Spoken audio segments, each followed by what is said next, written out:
Welcome to Glo's Kindred Kitchen, and I'm Glo. This is my very first YouTube video, and I have decided to do grits. Growing up in the north and having a mother that was southern, we had grits a lot growing up in our home. And when we would have people come over, they were like, "What are grits?" until they tasted them. They are delicious, and I'm going to share with you my recipe today that I think is just really yummy. So without wasting any more time, I'm going to start. The first thing is I don't use quick grits. I use stone ground grits, and there's many different brands. This particular brand I've been buying for a few years, and I really like it. It's called the Elton's Best Stone Ground Grits, and they're the white ones. And what I do first is I soak my grits. If you can see these little holes that are on top here, when you cook grits and then you keep those in your grits, they get gritty. And I know that sounds silly, but they do. Your grits you'll have little husks in there as you're eating. So I decided one time I would just soak these grits, kind of like you do with beans, and get some of this stuff that floats on top off before I even start cooking. So that's what I'm going to do. And these have been soaking for probably about an hour. You can actually soak them overnight if you'd like to do that, or you can soak them 5-10 minutes. It doesn't matter. They're going to turn out really nice and creamy. So the first thing I'm going to do is set this aside for a moment, and we're going to go ahead and warm up our pan. And I usually warm this up on medium high to start with. And I do something different than most people when they're cooking grits. I cook with half water and half milk, and I use whole milk. So that's the first thing I'm going to do.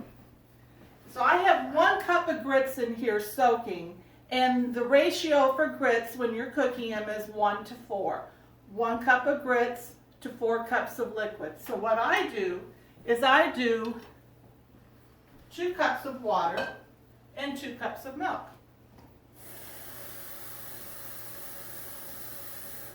And when I'm doing liquids, I always use a liquid measuring cup. There is a difference between dry things when you're measuring versus liquid.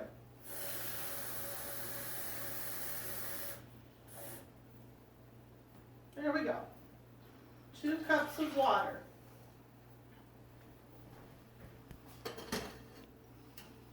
And to that, I'm going to add 2 cups of milk. And I use whole milk.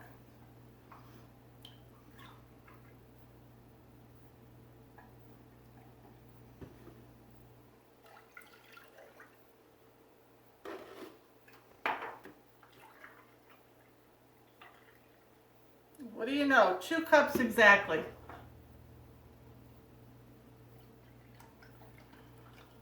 There we go.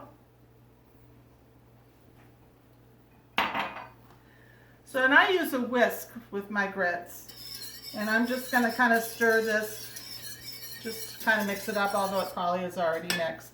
And to this, I'm going to add some butter. And I usually start off with about 2 tablespoons, and then I'll be adding more as they cook. But this will start it.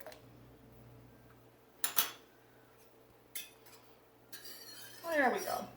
So I'm going to let that set, and it'll warm up. The pan's already starting to get warm. And in the meantime, we're going to pour off the water from these grits, and I'll have to rinse them a couple of times. But when I'm all done, when there's water on top here, we should not see any of the hulls or husks of the corn left. In my mixing bowls, I have a spout on 2, which I find very helpful. And you just pour slowly.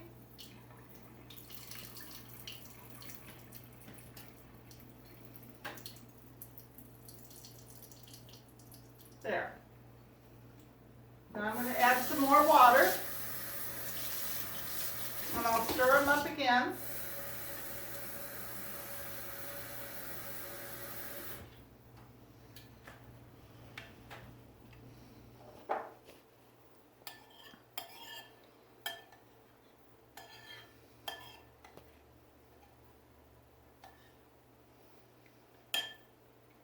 So I'm just going to let that set there, but you can already see where some of it's starting to float to the top again. So we'll have to, drain this a couple of times. And I'll let that set there for just a, little bit to settle.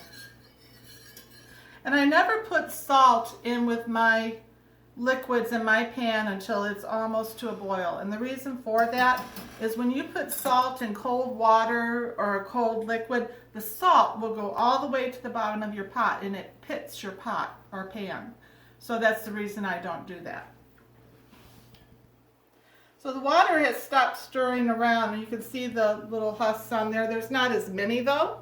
So I'm going to go ahead again and strain this off or drain it.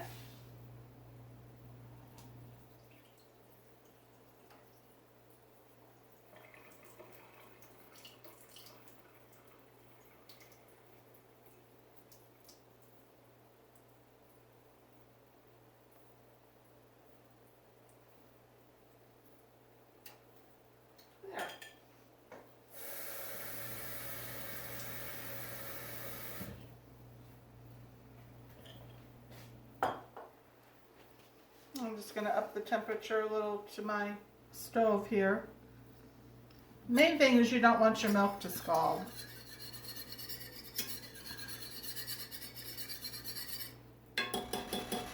You can see the butter is already starting to melt.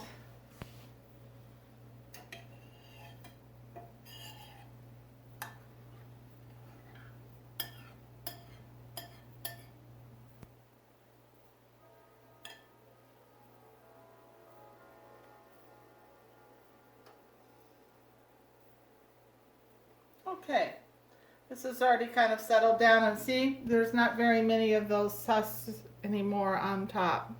So I'm going to go ahead and drain it again and we'll see what we come up with.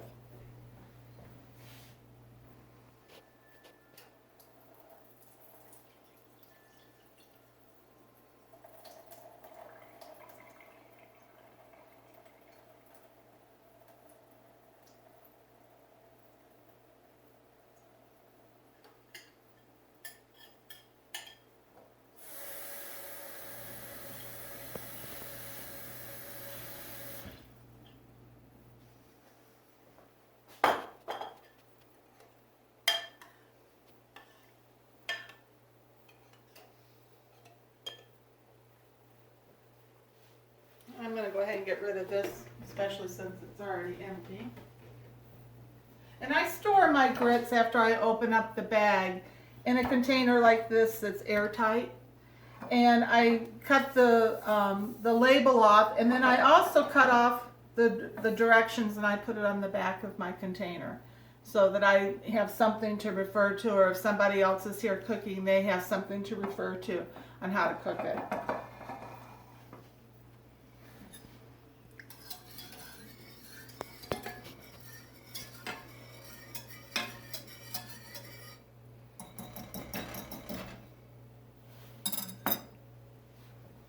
Okay, we have very few of those husks now on top.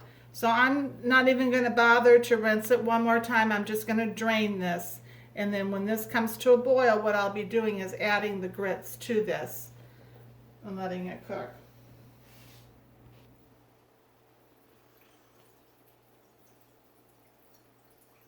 Having a spout on your bowl though is, I can't begin to emphasize how much easier it is to do stuff like this. There we go. And if there's a little bit of water left in it, don't worry, because when you're cooking, it'll evaporate. But you can see now how it's just dry. So now these are moist grits, ready to go in the pot. Now we're just waiting for this to heat up a little bit more.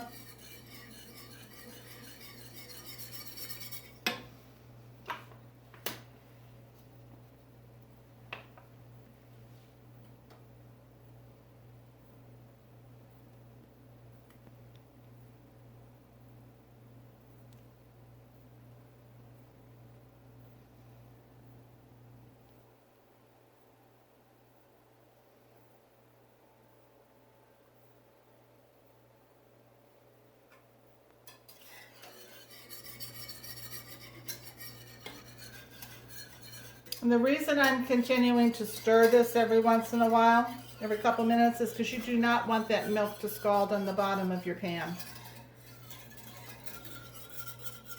And it will get away from you if you're not careful. So that's why it's important to watch your stuff as you're cooking and listen to it, taste it, touch it, whatever, because otherwise you could end up with a dish that doesn't taste very good in the end.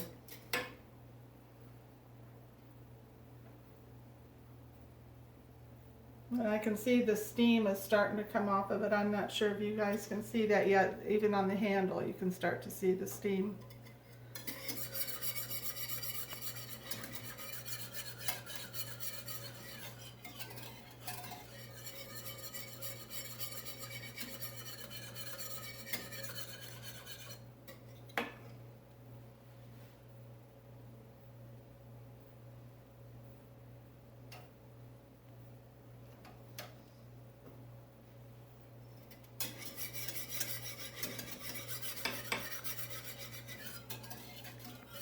I can really see the steam starting to come up now. So I'm going to go ahead and add the grits. It doesn't have, you don't want this to come to a rolling boil by any means.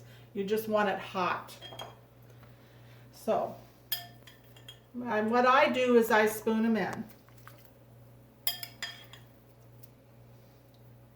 And you want to put your spoon down close to your liquid so it doesn't splatter.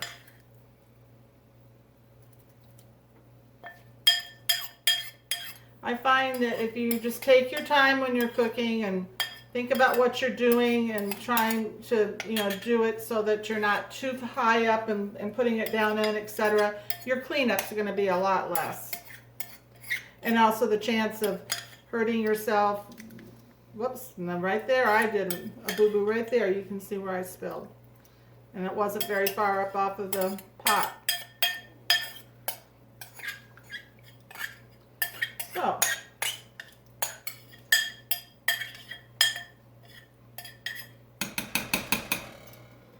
there we go. So I'm just going to put this over here. And now I'm going to stir this a little.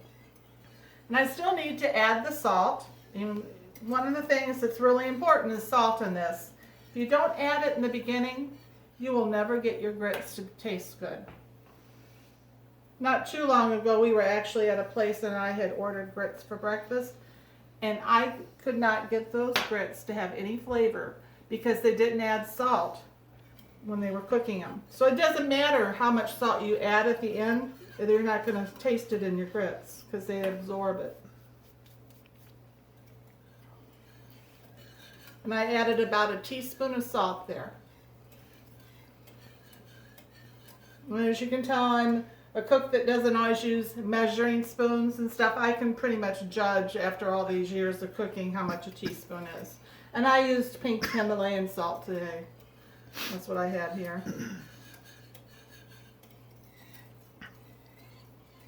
And can you see that steam coming off?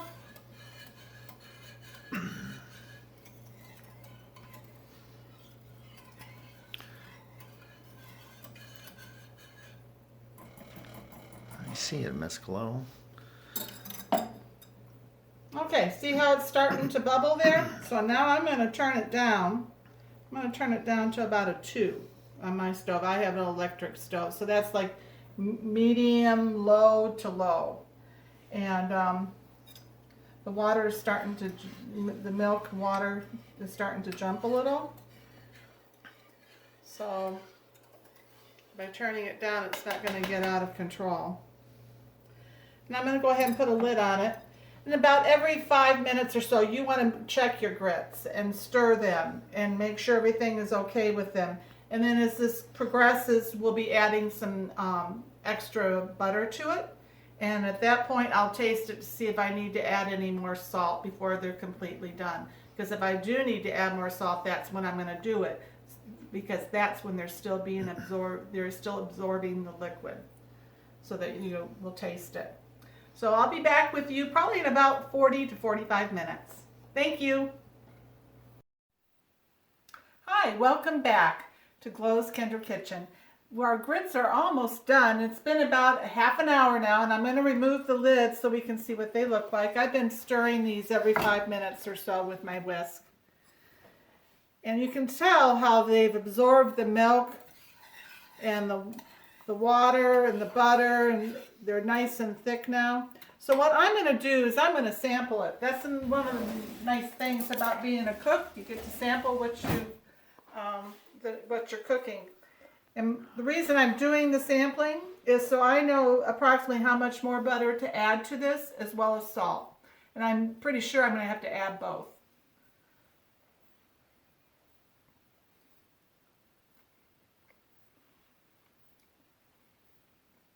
They are so creamy.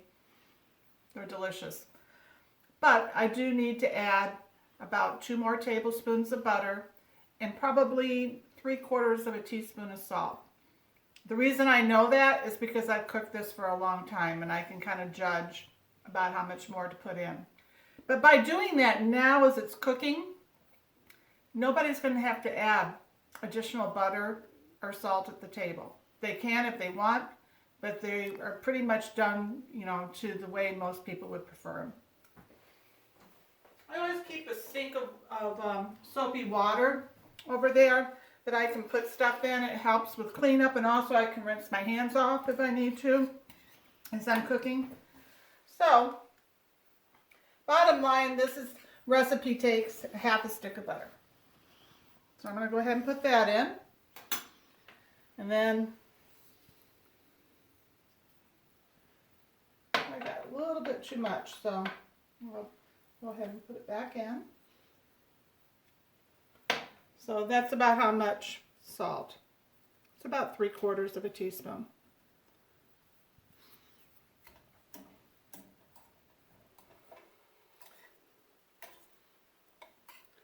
Now we're just going to stir this around.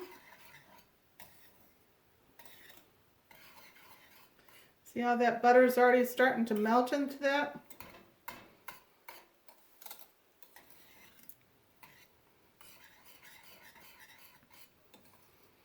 And by adding the butter as you're cooking it, it doesn't require as much as if you didn't add the butter when you were cooking. If you served this at the table, people would be eating a lot more butter than the way you're doing it here, cooking it, which makes it nice. I always try to think about that when I'm cooking, about, you know, the nutritional aspect of it and what's healthy and what's not. I never cook with margarine, only butter. I use olive oils, I use canola oils, avocado oil. I always try to make sure I'm cooking with healthy things. So I'm going to sample this again, and if you notice I used another spoon. I never double dip when I'm cooking either, because you never know if you're getting sick or something. You just don't want to pass germs to other people if you can help it.